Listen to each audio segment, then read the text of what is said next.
Ipakita ni David sa Ginoo nga kaya niya makiatubang ang Goliath kahit kabalo si David na ubanan siya sa Ginoo. Busa ingon bitaw si David, ikaw pisutan ka. Kaya niya si Goliath. Sa pangalan sa akong Ginoo nga mangluluwas, punit si David o di makabato, iyang gibutang siyang tirador, iyang dilabyon, ikaw Goliath, ka, bantay lang yun ka, tsak! Igo, sumunabuna sa agtang ni Goliath, patay si Goliath. Ngayon sila kung gusto ipatawag. Kung naalang kay pagtuo, naalang kay aksyon, ang imposible sa imong panglantaw, posible atubangan sa Ginoo.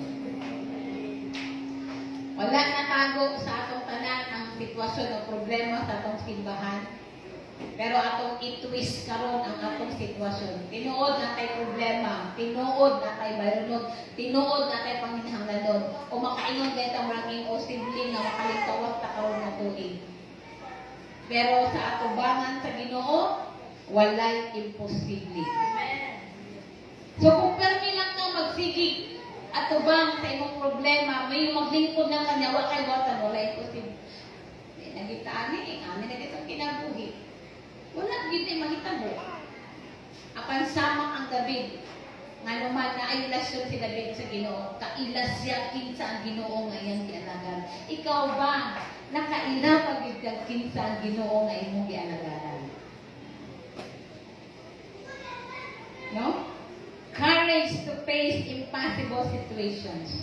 Para mapaglabanan nimo ang discouragement sa kinabuhi, dapat na kay maisugod nga pag-atubang sa mga imposible nga mga sitwasyon sa imong kinabuhi.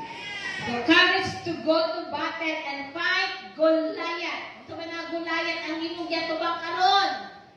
Ang pangalan ni Jesus atong Ginoo, walay imposible.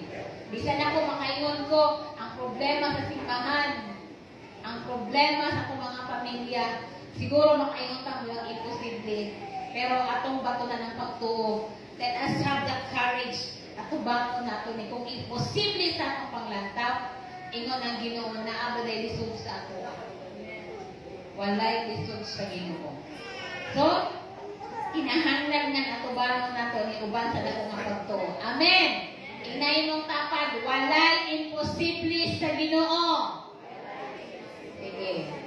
Ang tao, nangaluyan na yung taon sila. Atong istorya na ang kapito, ingnalan ko ng tapad. Walay imposible sa Ginoo. Ikaduha. Hinay pa. Ikatulo. Ikaupat. Ikalima. Ikauno. Ang kapito, murag kusog-kusog na. Ready, go! Amen. Walay imposible. Palakpakan sa anak ko ang Ginoo ni. Human na ang unong kabulan na pagligid-ligid sa mga pagluha o paghila, bangon na in tawon, kaligo na. No, bangon na. Okay. Number 3 nga, dapat natong buhaton para atong mapaglabanan ang gitawag na discouragement. The courage to take risk.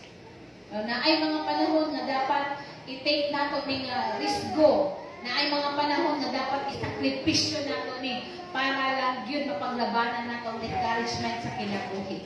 Esther chapter 4 verse 16, ingon dito, go, gather all the Jews to be found in Susa and hold a fast on my behalf. And do not eat or drink for 3 days, night or day. I and my young women will also fast as you do. Then I will go to the king, though it is against the law, and if I perish, I perish. Now, ingon anang istorya ani. Sa lugar nga ginganan og Susa, na ay usa ka military headed to nga suyaan kaayo. Sip-sip sa hari.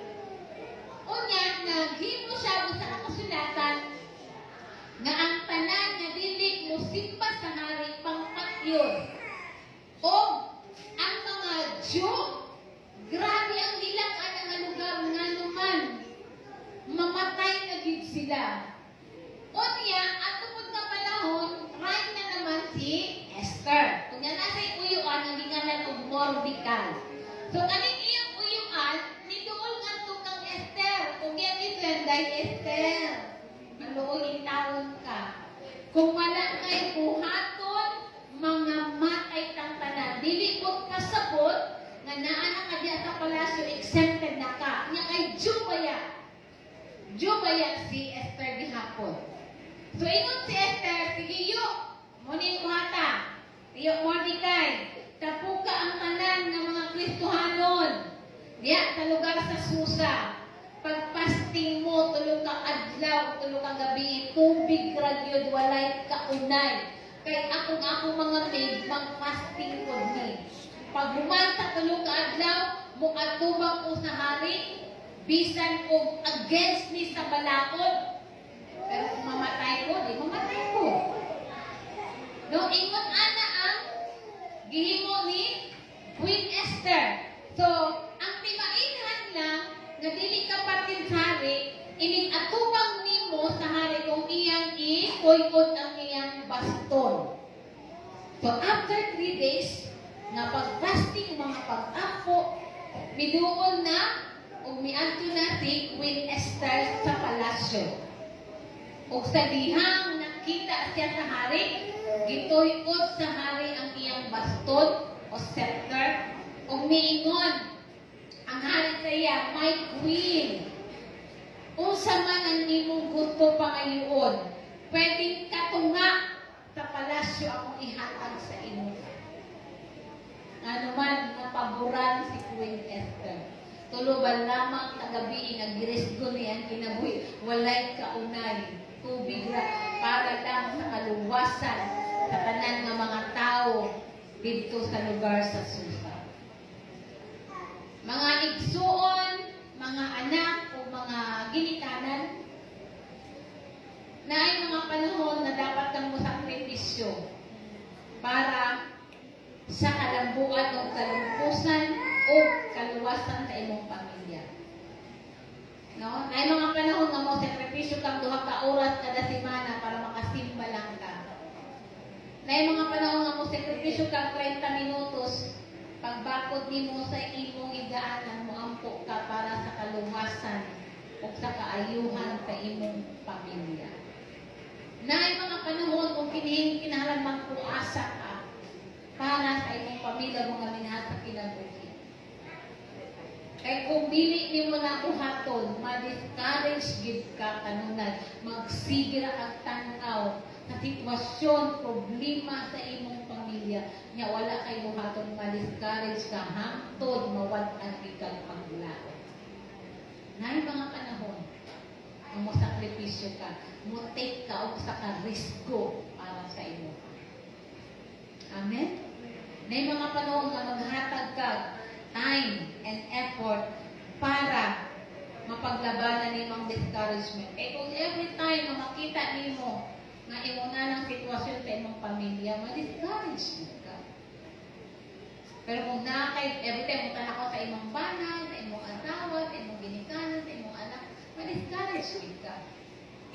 Pero kung buhaton, sama kang Esther, may decision siya nga i-take niya ang list na tulog ka adlaw walay kaunay. Tubig lang.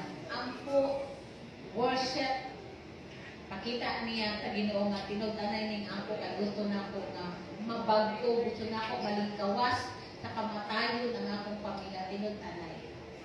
Amen? So Esther risks her life to save the Jews from being annihilated by a jealous law. So, karon nga adlaw mo na kung hapit sa inyong mga sundan nato ang paghimo ko sa kadesisyon. Kung naamay panahon, moabot man ang mga sitwasyon sa akong kinabuhi, nga mo tan-aw ta atong pamilya mga discourage gyud na akay buhaton.